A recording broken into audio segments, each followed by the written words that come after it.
How's it going, guys? It's 1:35 in the morning. I'm at work. I'm on lunch. Got my protein shake and a bag of bread. We're on Genesis chapter 7. Let's get that reading. Let's get an early reading. 1 o'clock in the morning. 1:30 in the morning. Okay. And the Lord said unto Noah, Come thou and all thy house into the ark, for thee have I seen righteous before me in this generation. So he's telling Noah here that he sees righteous in him and his family. He sees righteousness. They're men of God. They have faith. Maybe they do their sacrifice, because in the Old Testament they got to sacrifice when they sin, or like every day or something. They got to make like a living sacrifice, animal, sheep, whatever. Of every clean beast thou shalt take to thee by sevens, the male and his female, and of beasts that are not clean by two, the male and his female. Of fowl also of the air by sevens, the male and the female, to keep seed alive upon the face of all the earth. For yet 7 days, and I will cause it to rain upon the earth. I will cause it to rain upon the earth 40 days and 40 nights. It's a long time to be raining. 40 days and 40 nights, it's over a month. And every living substance that I have made will I destroy from off the face of the earth. And Noah did according unto all that the Lord commanded him. And Noah was 600 years old when the flood of waters was upon the earth. And Noah went in, and his sons, and his wife, and his sons' wives with him into the ark, because of the waters of the flood. Of clean beasts, and of beasts that are not clean, and of fowls, and of everything that creepeth upon the earth. I'm assuming it's still animals that were allowed to eat back then, the Israelites, those food laws that they were held down by. You know, there's the clean animals, the kosher animals, and the unkosher animals. The one that eats the cud with the split hoof, you can eat, or the other way around. We'll get to that.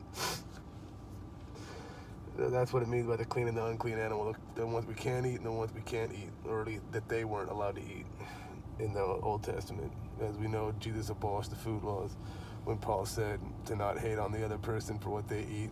You know, if one person chooses to eat meat and all that stuff, so be it. If one person chooses to eat vegetables and all that, so be it. We're all going to be vegetarian in heaven anyway. So, and this world is down in the dumps anyway. There went in two and two unto Noah unto the ark. Wait. Okay, so let's start that again. Of clean beasts, and of beasts that are not clean, and of fowls, and of everything that creepeth upon the earth, there went in two and two unto Noah into the ark, the male and the female, as God had commanded Noah. And it came to pass, after 7 days, that the waters of the flood were upon the earth.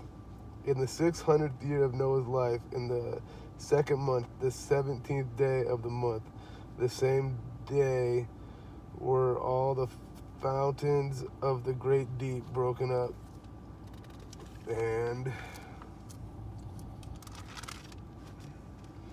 the windows of heaven were open, and the rain was upon the earth 40 days and 40 nights. And the self same day entered Noah and Shem and Ham and Japheth, the sons of Noah, and Noah's wife and the 3 wives of his sons with them into the ark.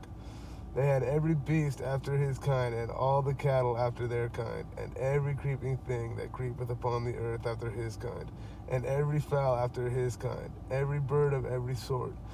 And they went in unto Noah into the ark, 2 and 2 of all flesh, wherein is the breath of life.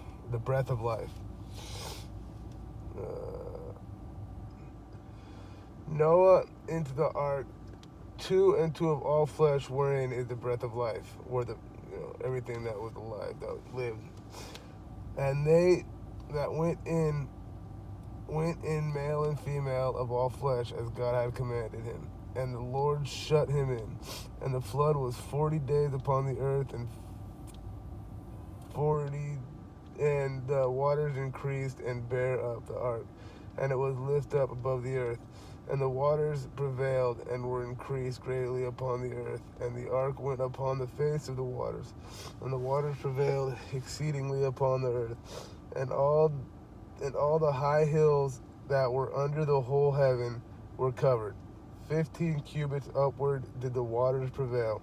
And the mountains were covered, and all flesh died that moved upon the earth,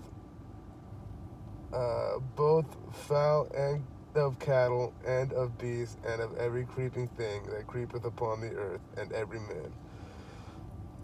All in whose nostrils was the breath of life, of all that was in the dry land, died.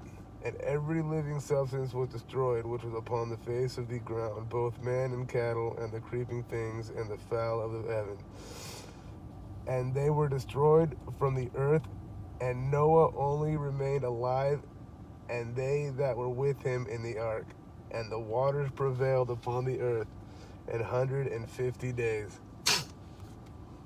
150 days it was raining. That's the end of the chapter.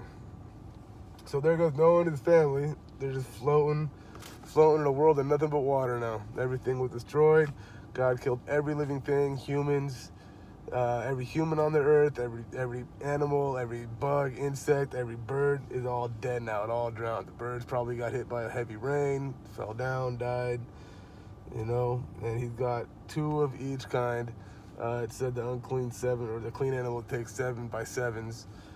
Not quite sure what that means, but we know he's got 2. He's got enough to breed them so they can breed and replenish the earth, and then.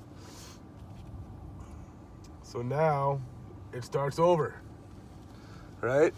You got where it started with Adam, and then it ended, and now it's going to restart with Noah. Noah's like the new Adam almost, you know what I mean? God's kind of making Noah the new Adam, the new, it's kind of a trip how God works. God loves working like that, don't he?